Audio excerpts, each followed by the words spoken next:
With Washington's NFL franchise finally moving on from their controversial nickname, it has reopened a national conversation about the use of Native American culture, including right here in Colorado. News 5 Sports Director Dylan Scott in studio with more on the local impact. Dylan?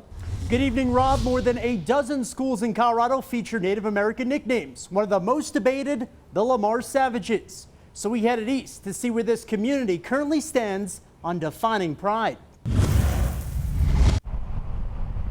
Driving into Lamar, you can immediately sense there is big pride in this small town of around 8,000. I grew up with Savages, my whole entire family. Savage pride. Whenever Savages comes to mind, it means to me that a warrior.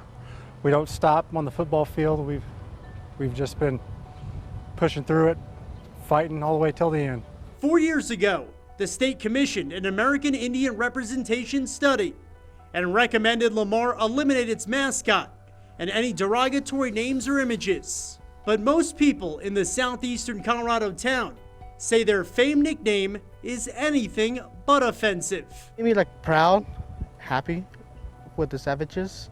When I go somewhere else and I have my mascot with Savages on it, and it make me happy about it and proud of it being a Savage. The Savage nickname dates back to at least 1910, and some believe in light of recent events, it's time for this town to make a change. I understand that it's definitely a symbol of our local community, but I can also see the ramifications of behind somebody wanting to create change and how it can be potentially, and really I believe is pretty harmful to Indigenous people.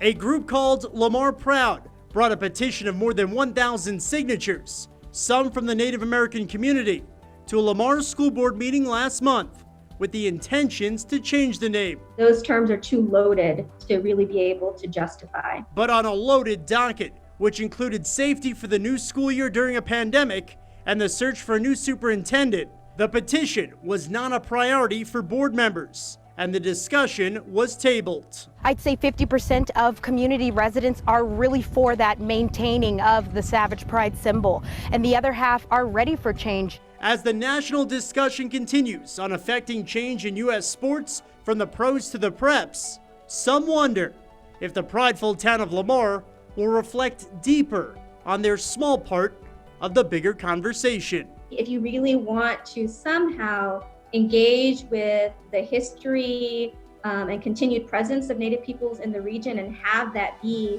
a proud part of your school culture, there needs to be more conversation, there needs to be more consideration of how that can actually be done. And a big thanks to News 5 photojournalist Carl Winder for his help with this story. Next week we head to La Veta for the next part of our Defining Pride series. Rob, let's send it back to you. Dylan, thank you.